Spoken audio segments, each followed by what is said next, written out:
This is the Marathon Handbook Podcast. I'm your host, Michael Doyle, and I am joined, as always, by the Chicago dog of the pod, Alex Sear. I was afraid you'd call me Kanye East. Whoa, no. Not going in with... Thank God. Kanye is... he's been canceled, right? We don't talk about Kanye anymore. The pride of Chicago once upon a time. Okay, let's move on. And the deep dish queen herself, Katelyn Tocci. Love my pizza. Yes. Have either of you had deep dish pizza before? Alex? The idea of deep dish pizza repulses me. Why? It's like a pie crust. Like you're basically eating half dessert, half not dessert, because the deep dish pie crust is delicious. It's like just butter. When you were a kid, did you ever take an opaque glass thinking that it was milk and then drank it and it was juice and freaked out? Right, it like breaks your brain. Yeah. It's a surprise effect. So what happened? What happens is you don't like what you have if you can't predict what it is. It tastes weird. Deep dish pizza looks like dessert. You prime yourself for dessert and it doesn't taste like dessert. So, no, it's not for me. I have a theory that it's not a theory. My personal belief is that you can't really eat more than one slice of deep dish pizza without being completely repulsed by yourself. It's an intense thing.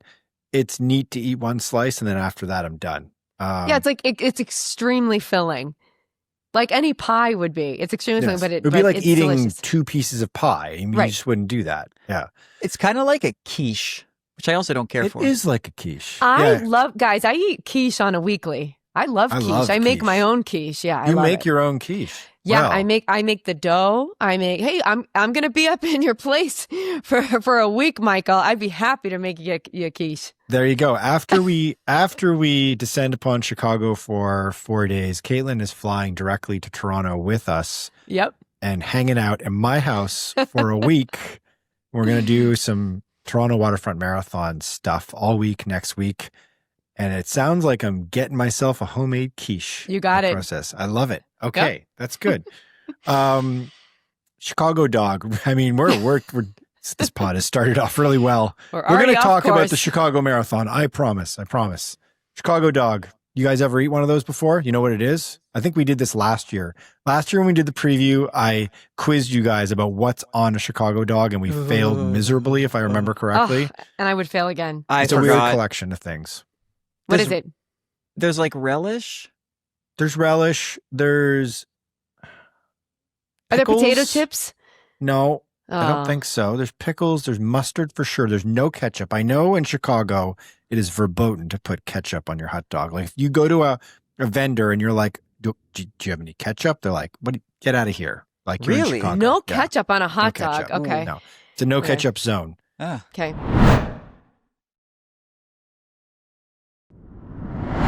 So last January, 2 weeks before the Houston Half Marathon, my coach made me do what he called the impossible workout.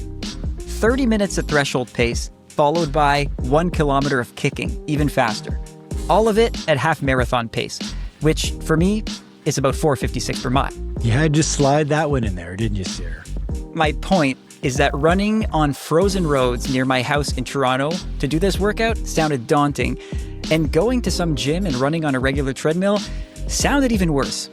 Luckily, Michael had a Wahoo Kickr Run treadmill stashed in his home in northern Toronto, and so I took advantage of that last winter.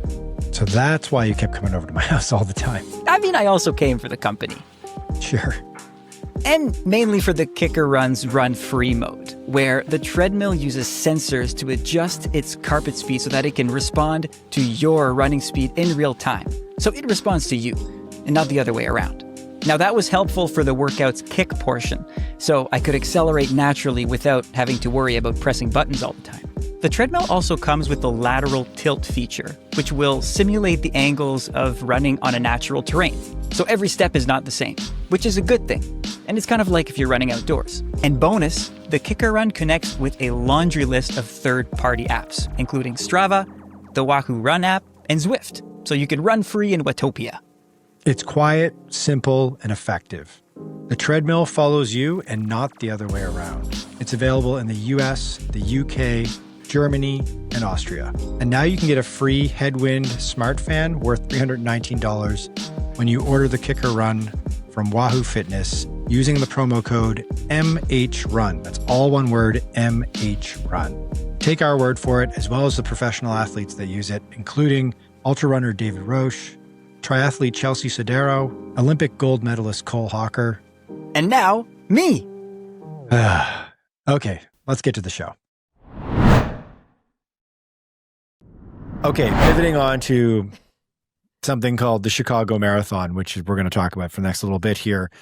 So right off the top, we should say we are actually all jumping on airplanes. We're recording this on Wednesday. We're right up against it, guys. Alex and I, we're flying Thursday, first the crack of dawn, flying to Chicago. It's a short hop from Toronto, where we are.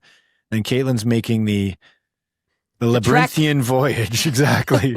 She's getting on the steamship, and she'll eventually get to Lake Michigan. We're all going to be in town from Thursday all the way through until race day. Well, past race day. We're leaving on Monday morning. So we're going to preview Chicago right now, but we can tell you that we're actually doing a live podcast at a venue. It's been confirmed. We've locked down the date, the venue, the time. Everything is sorted.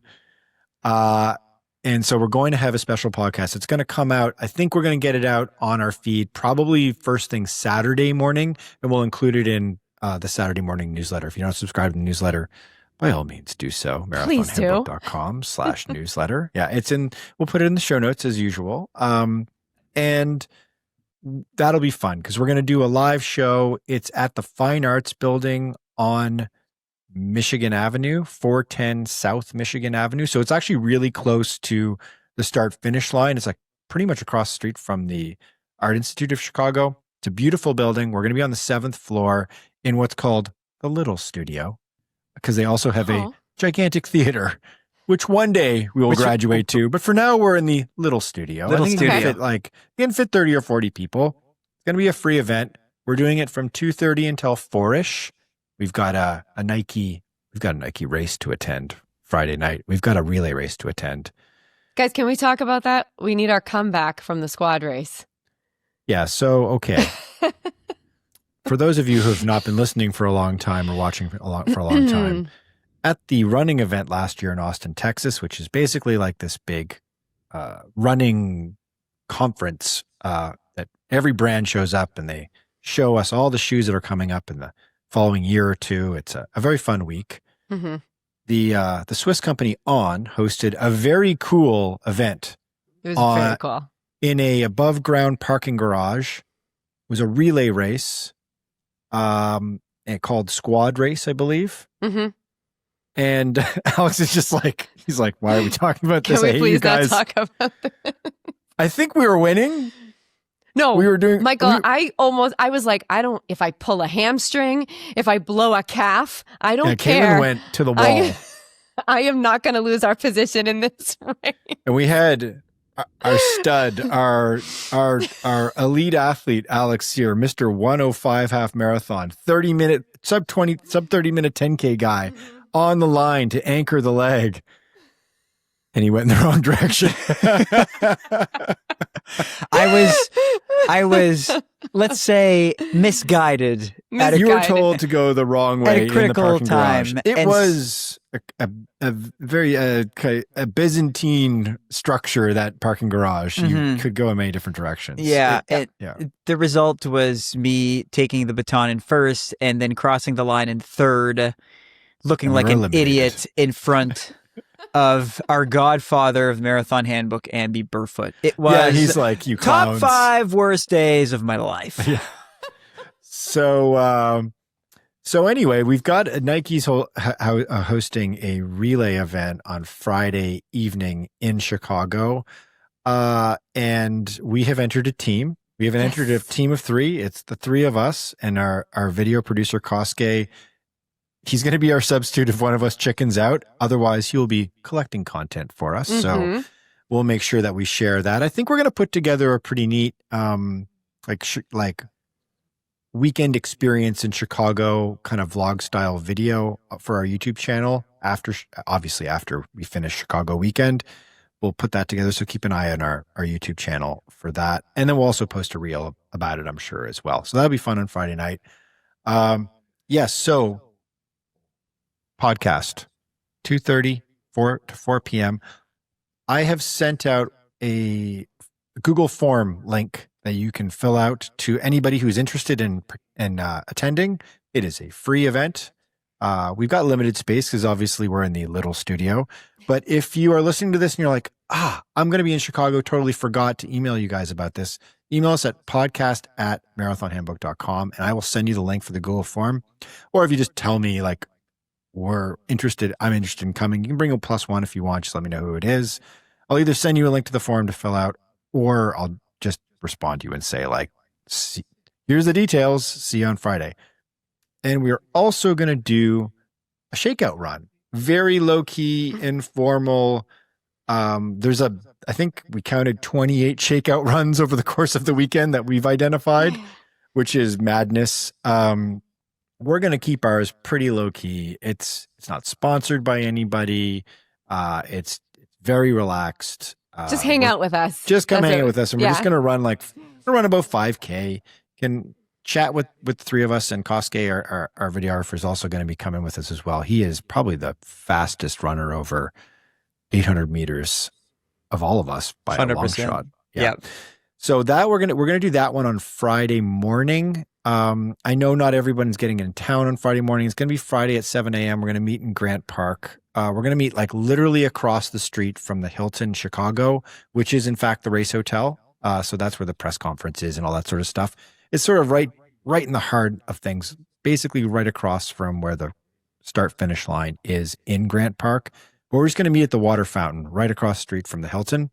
I figured better in the park than in front of the Hilton getting in everyone's way. So that's going to be at 7 o'clock on Friday. And also on Saturday, I think I have to do a 20-mile long run because I'm training for Philadelphia. So no big deal.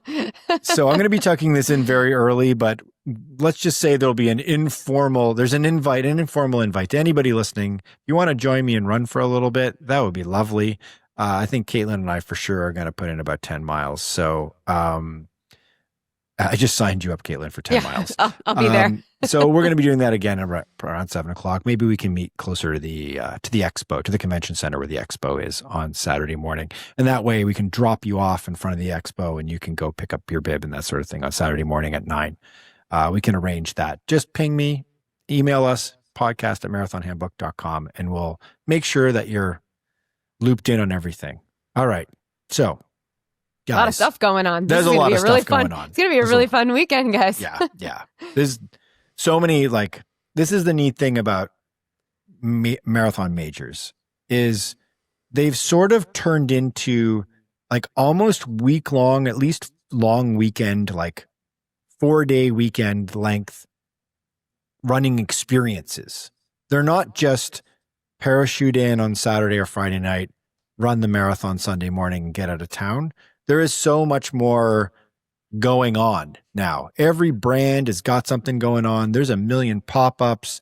We've got Tracksmith always sets up a cool store in any major marathon city. You've got brands like the aforementioned On is doing stuff. Hoka's doing stuff. Brooks always has a good after party. Brooks is great. Always has a great party. This time around, this is a Nike event. Nike has got a great party on Sunday night. The Chicago party, whatever the big party is, it's sponsored by a different brand every year, but I think Nike's in on it this year. They're doing a big party on Sunday night. If you're in town on Sunday night, sniff that one out. Ping us if you need some help. And so there's all kinds of neat stuff going on. It's like a big experience. It's not just running the marathon anymore, which can be dangerous because that can lure you into running too many shakeout runs, being on your feet for too long on Saturday, wandering over to the Bandit pop-up and the Tracksmith pop-up and going to the Brooks Hyperion house and seeing this podcast and that thing. And then, you get on the start line on Sunday morning and you're like, I'm tired. My legs are like wood. Yeah, exactly. 20,000 steps yesterday. Uh-oh. Yeah. Can't be a good thing. Yeah.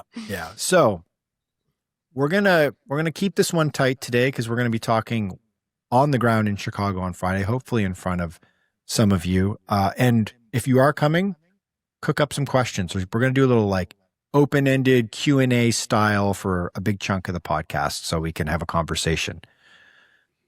But I'm gonna put myself right in the line of fire here.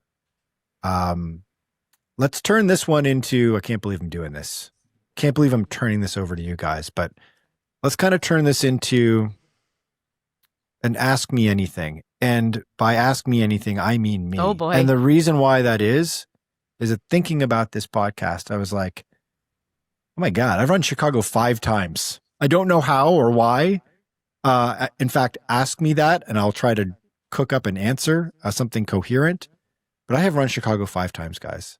I do know this race really well. I'm coming to realize. And I have a fascinating history with the Chicago Marathon as well. Do you want me to tell you when I ran the race? Yes. I want to know when, and I do want to know why, because quick question, quick parentheses. Yep. How many times have you run New York? As many? No. And New York is your favorite marathon. Yes. So that is intriguing to me. I want to know why Chicago and not New York so many times. Okay, so check this out. I was thinking about this earlier today when I was doing run number 1 of the day. Okay, so yeah, we're in that. We're in that. Yeah, run number 1, the short run, the 10-kilometer short run of the day. And when we're done recording this, I'm going to do the longer run of the day. So,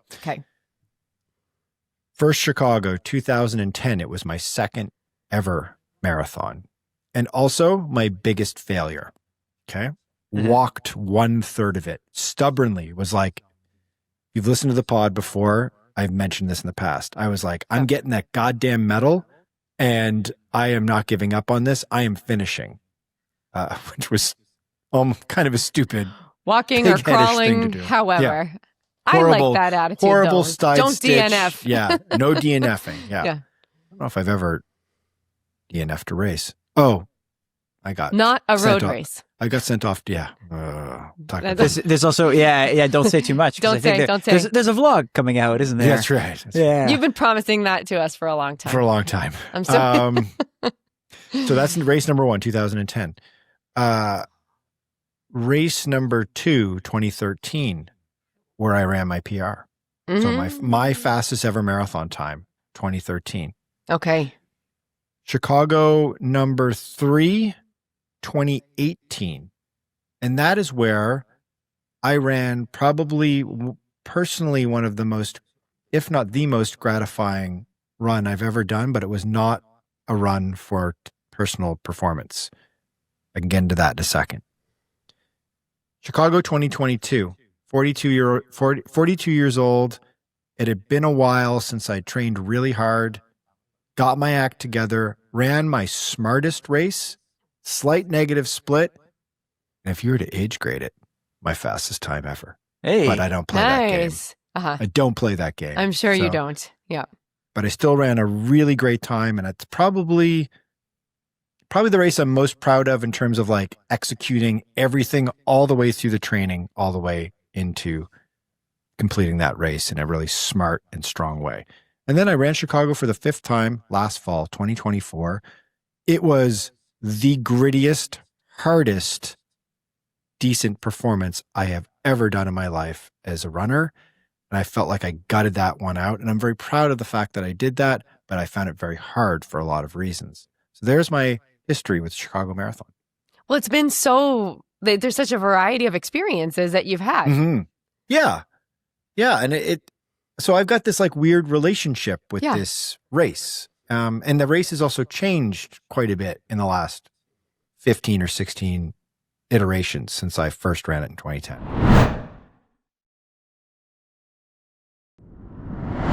So far, 2025 has been the best running year of my life. I've had 3 personal bests in the 5K, the 10K, and the half marathon. And I don't think the secret is that complicated. I just haven't been getting injured. I think a big reason for that is that I've started to take my post-run hour much more seriously.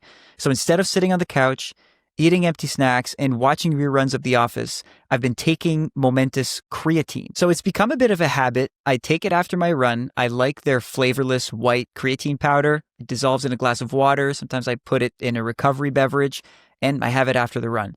I've never been a huge supplements guy, but with the Momentous Creatine, there's no fear. It's NSF certified. It's used by a bunch of pro athletes, also every NFL team, and even the US military. Now, my goals are probably a little bit different from those of your classic infantry officer. I take it to help my muscles recover so that I'm ready for the next day's run. And bonus, we're also learning that creatine may be fuel for the brain. And so I like to think that it helps me stay sharp for this podcast and ensures that I always have something to respond to Katelyn and her wild facts and Michael and his sarcastic jokes.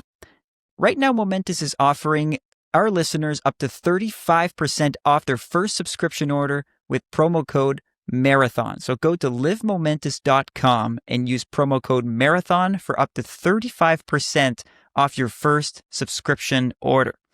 That's livemomentous.com, promo code Marathon. Back to the show.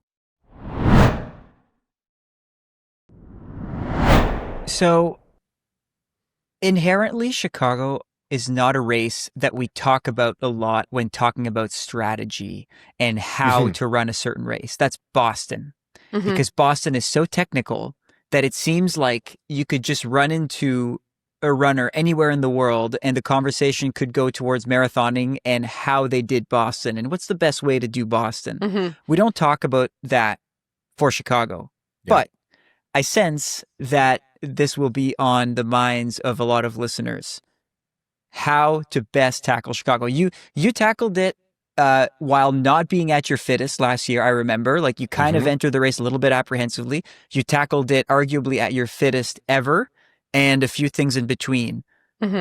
What's the best way to tackle this course? Is there a science to this? Like you say, there's a science to Boston. Yes. And I would say Chicago is a great opportunity to run a personal best. And the reason for that is I think you're able, because it is so flat and because it is a very controlled race in so many respects. If you catch a decent weather day, Chicago, so optimal weather for running a marathon is sort of in the ballpark of, let's say in Celsius, it's between like 5 and 12 degrees. Between like 7 and 10 degrees is the sweet spot for running an optimal marathon because your body stays relatively cool and you burn less energy, right? And there's less stress on your body in the process and less opportunity to become dehydrated, cramp up, that sort of thing. So if you get a good weather day and there's no wind in the Windy City, which there hasn't been in the 5 times I've run it, I've never faced a wind scenario, which is interesting.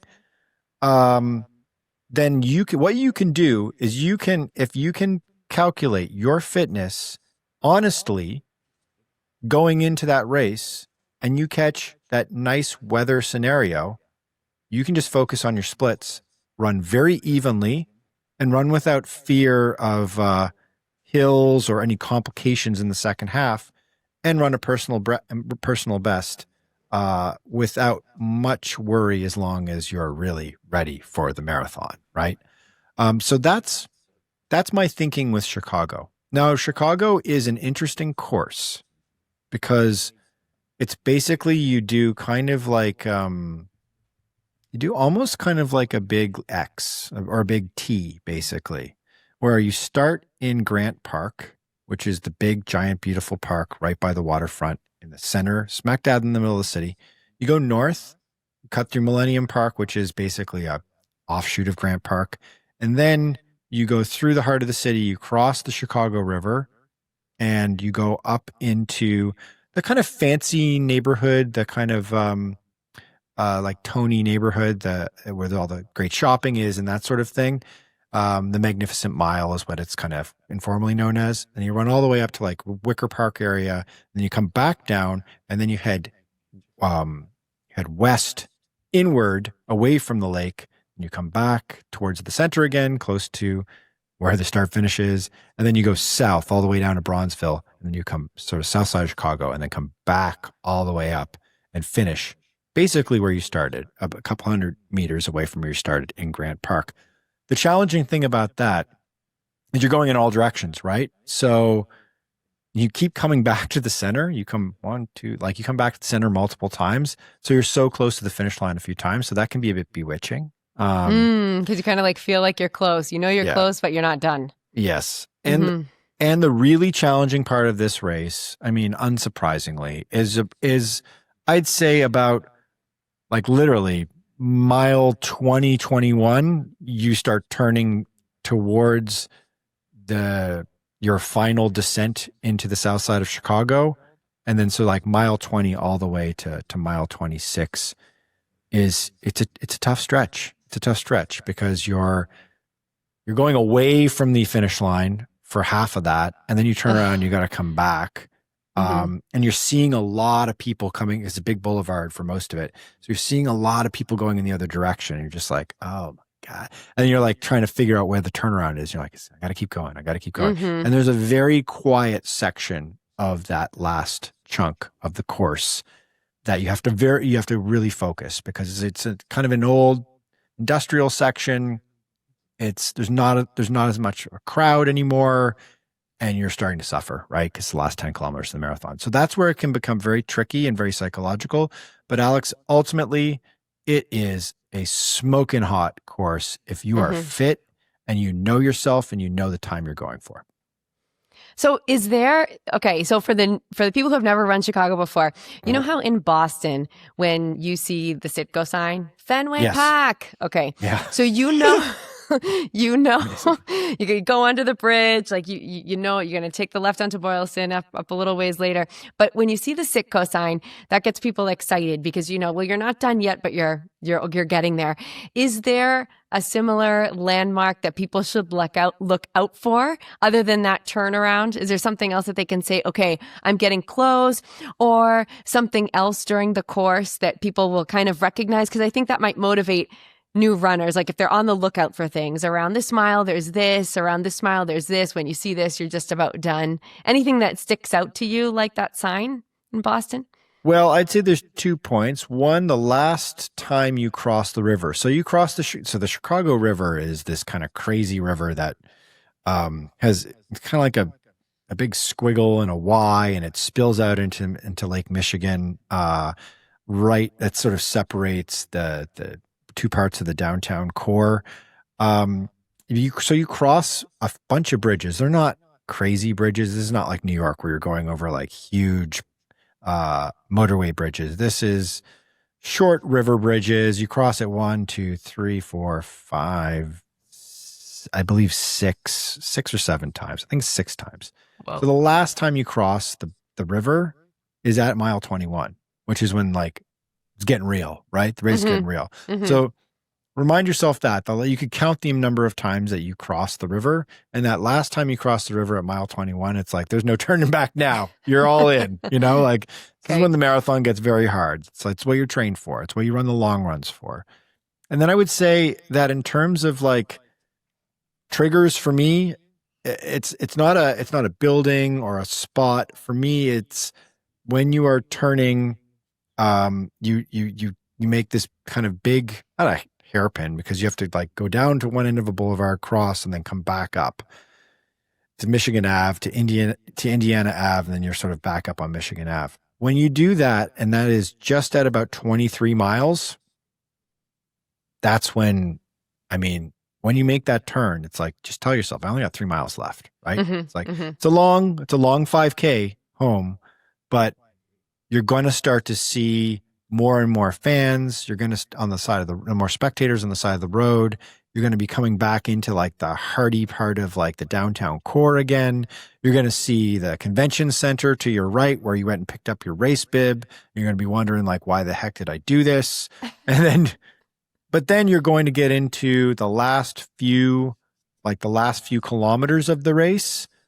And there is one doozy of a hill. It's a tiny hill. Oh. But there's a little hill at 26 miles. It's like just before 26 miles. Like, so like literally in the last kilometer of the race, you have to take a right and you have to climb up this tiny little up incline. Then you have to make a left and then you're into the park.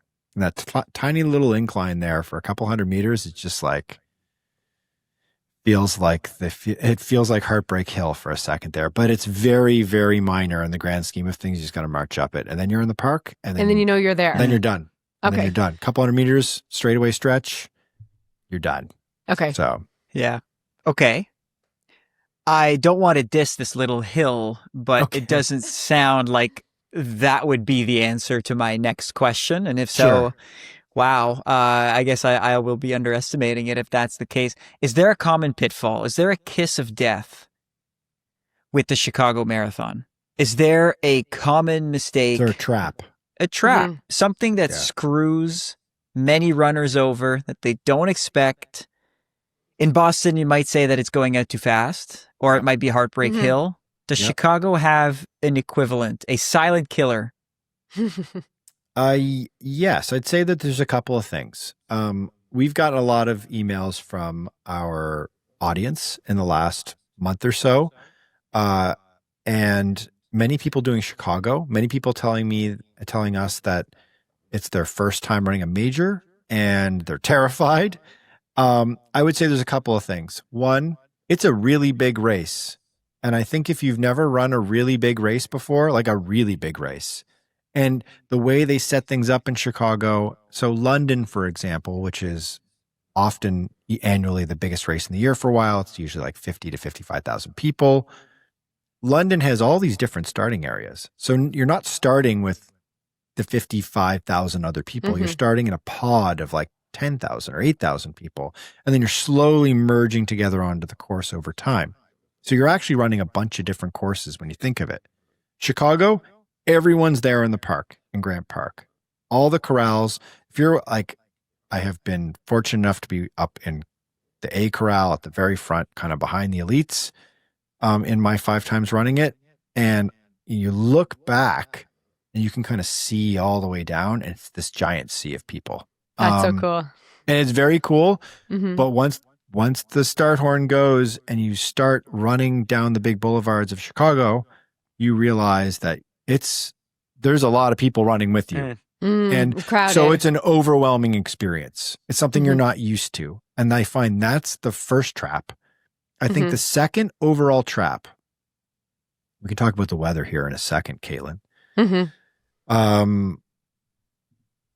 Its second overall trap is because it is a PR course, I think, and this was my problem the second time I ran it. If you're not careful and you don't get that perfect weather day and it's a little warm, you can really, really bury yourself out there on that course because it's pretty exposed, not a lot of tree cover. You run through like one park area, which is pretty exposed, not a lot of trees there either.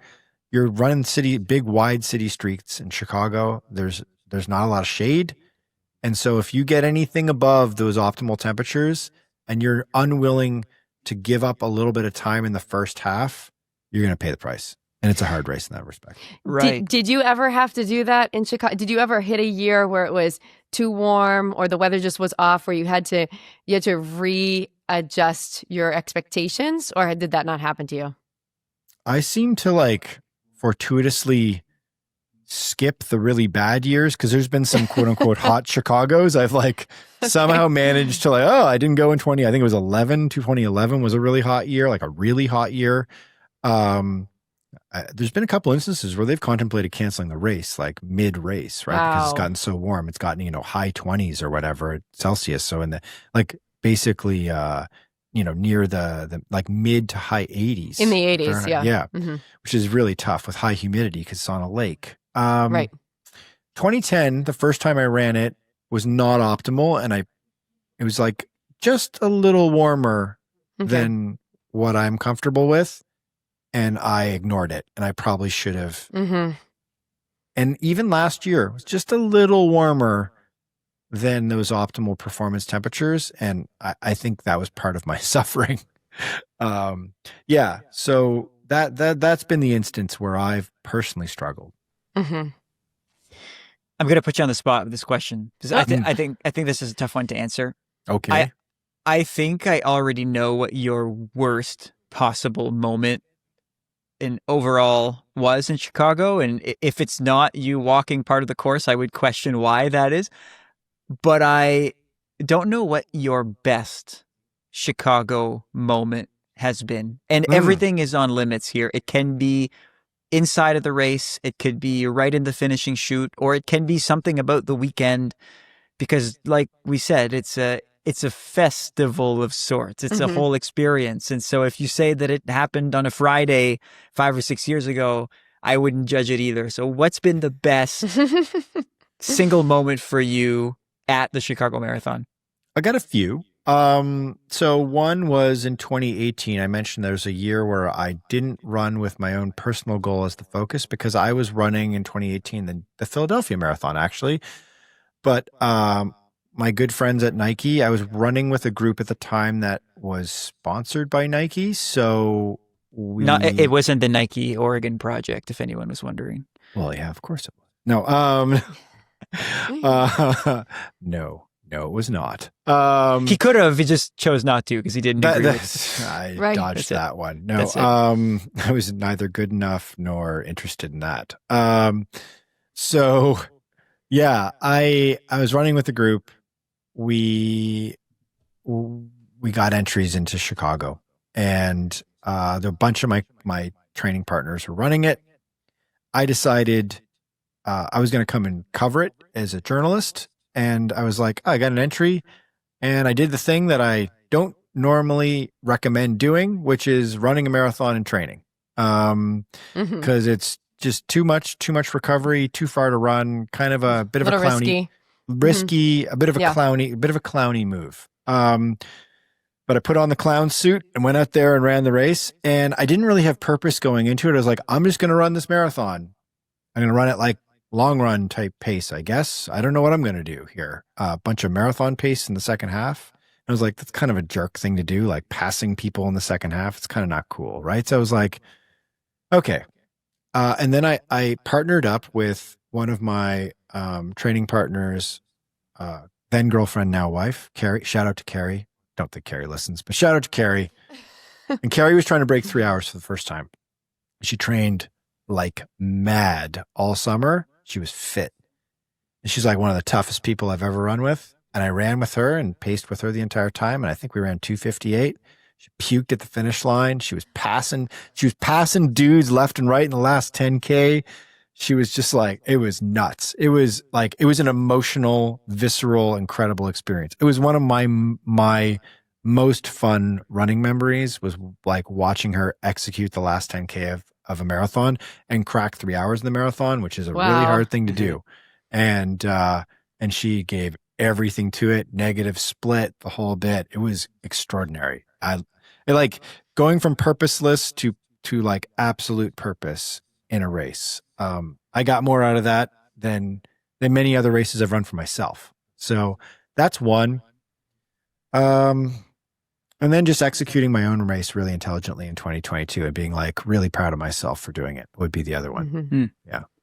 Shout out to Carrie. Yeah, good job, Carrie. You're my idol. I want to do that and pass everyone in the second half and negative split. You're going to get there, Katelyn. You're going to get there. I'm going to get there. I've got a question also for maybe people. Well, it's kind of two-pronged. So is there anything that, since you've gone to Chicago 5 times and like we're working it this year and you may have been other years that you haven't run, is there something that you traditionally always do there when you go there?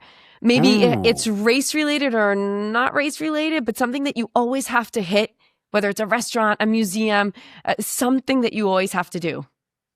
Art Institute of Chicago is rad. It's absolutely killer. It's a very, very good fine art museum. It's one of America's great fine art museums.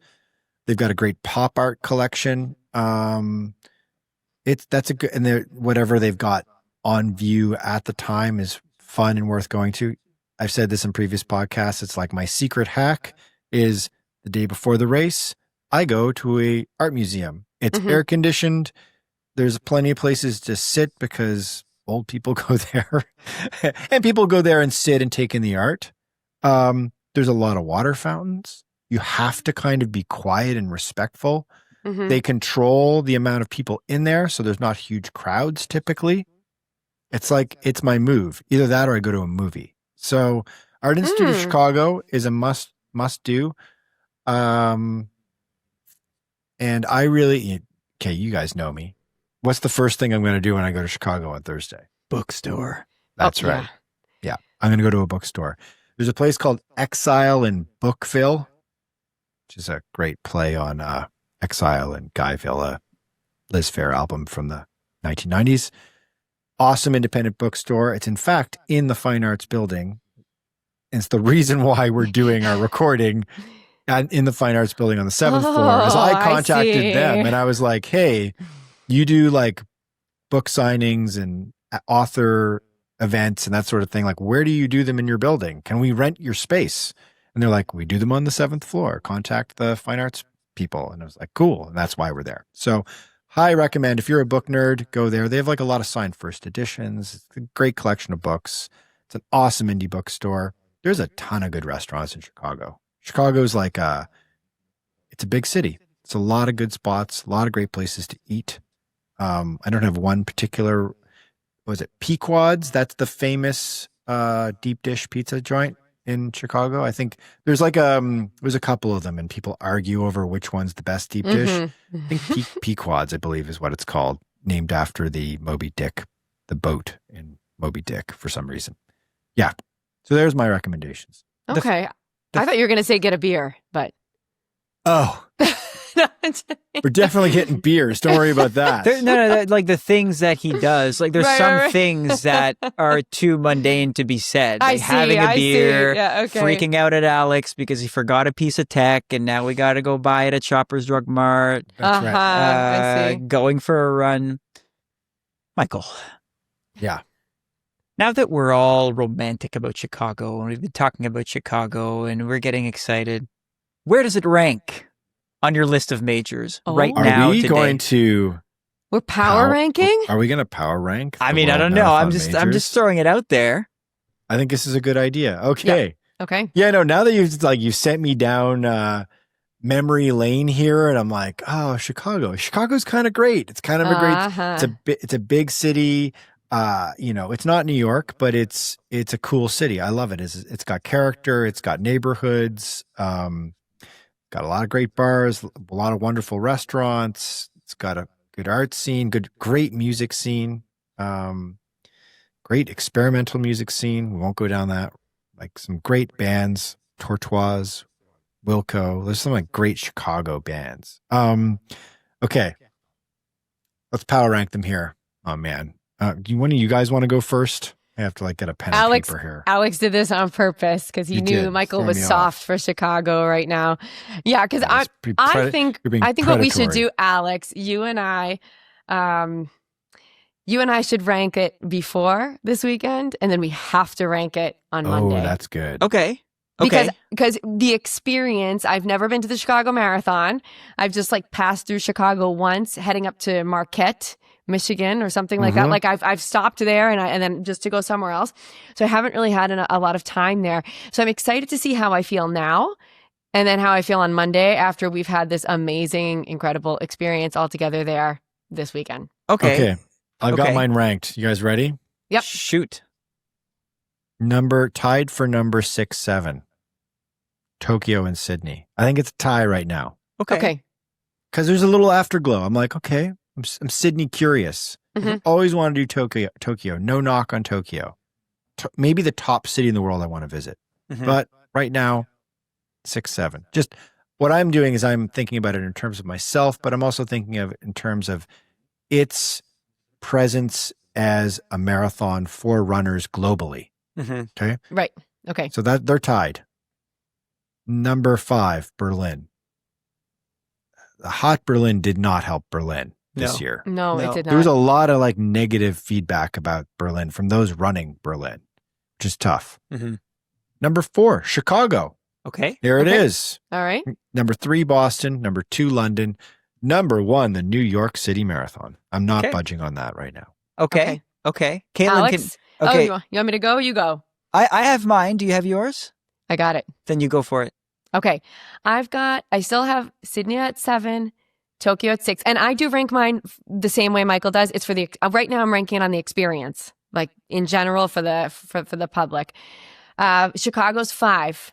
So that's why I'm going to be interested to know if that's why I want to know if it's going to bump some of these other ones out after we spend the weekend there. So I've got Chicago 5, Berlin 4, and New York 3, hour marathon, London 2, and Boston still stays at number 1 for me. I actually think this is the same as the last time we did a power ranking. It might be. But that would make sense. Mm-hmm, yeah. But we'll see Monday. Monday. Yeah, I think the only thing that's changed since the last time was that Berlin played out and perhaps negative. Yeah, the this year's edition, I agree, probably affected Berlin negatively.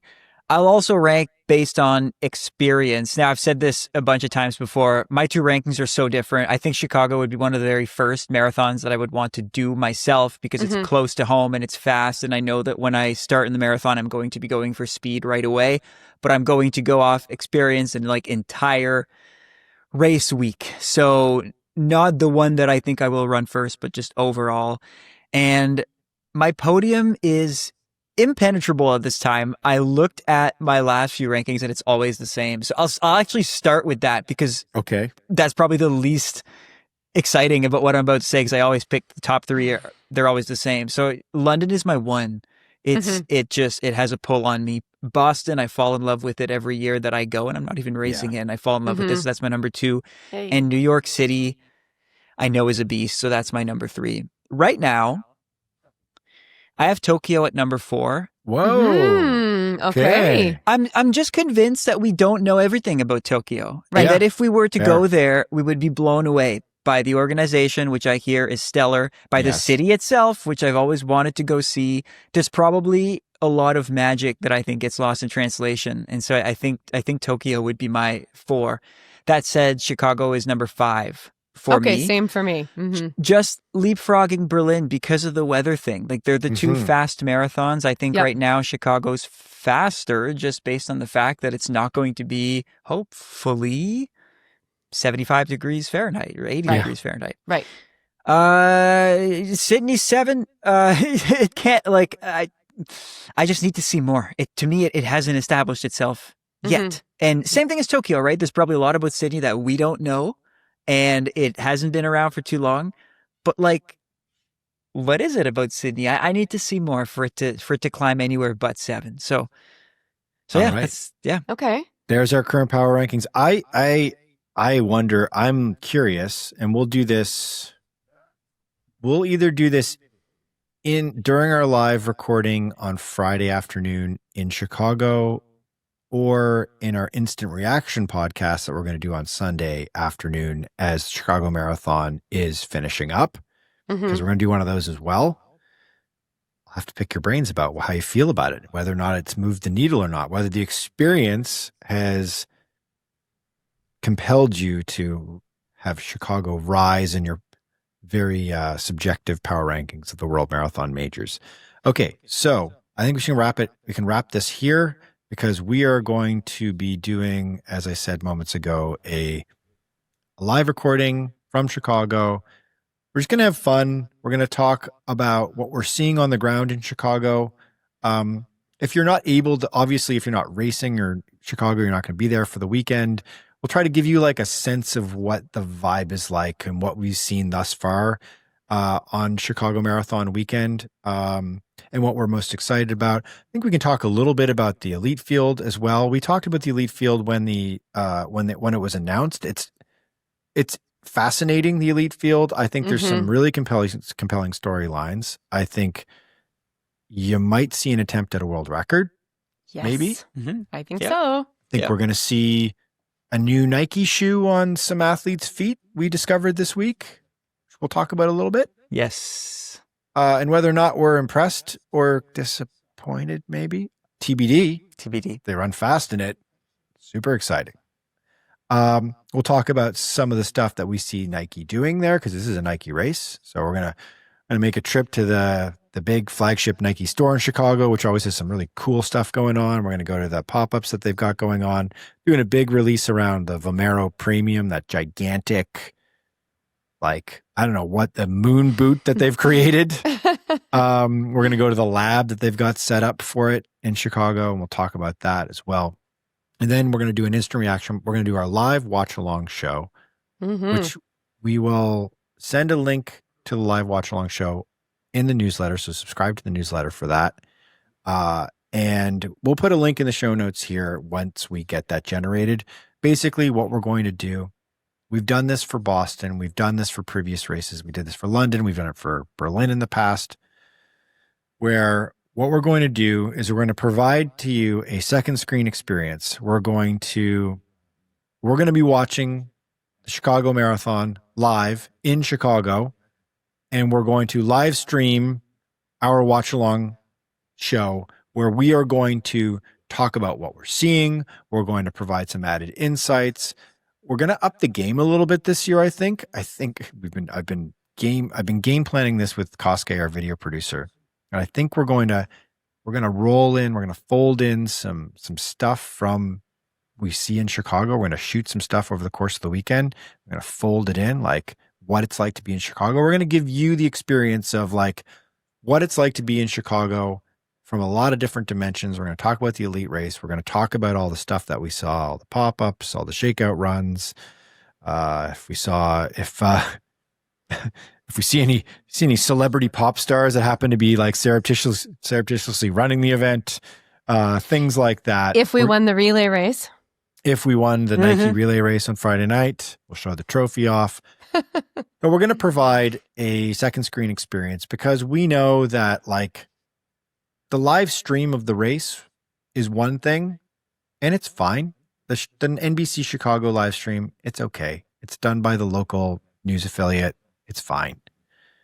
But we know that like the real ones, you, my fellow running sickos, you want us to talk about all the nitty gritty. And that's what you want more. That's we right. will give you more. Yeah. So put the live stream of the race up from NBC on your big screen or from Peacock or wherever you're getting, or Flow Track or whatever. Make sure you watch that. Then you can watch and listen along to us on your phone, and we'll be streaming it through YouTube, and we'll provide, and on our site as well. So we'll provide a link for that. Okay, gang. Man, we've got a huge gear list that I got to make sure Alex Sear doesn't drop the ball on here. This is because you are right, sir. Every single major marathon, you're like, oh, I forgot that cable. There's something missing. So we details, man. Double, details. Triple check. Come on. Go pack, you guys. You know, pack well. you know I'm the personality hire. You know I'm not the details guy, but I've got to do my best. I am a TSA security person's worst nightmare because I just show up with so much gear. So many batteries. Oh, the look on their face when you take out that podcast switchboard. They're like, what is this thing? I'm like, yeah, I'm going to DJ a party in the plane. Don't worry. We're good. Don't worry about it. Don't worry about it. Yeah. So many cameras, so many batteries, so much gear. Okay. We will see you in Chicago. Again, if you are in Chicago, you want to join us for that shakeout run, you want to join us for the live recording of the podcast, just ping us at podcast@marathonhandbook.com. I'm just going to put a link to the Google form where you can just fill out where, what you want to do, what you want to show up for. Give us your name, your email, and it will provide you all the details. I put links for Google Maps so you can find your way there, and we hope to see you and meet you and talk with you in Chicago. Yes. Yay. Can't wait. And I'll see you guys tomorrow night. All right. Don't forget your passports. Okay.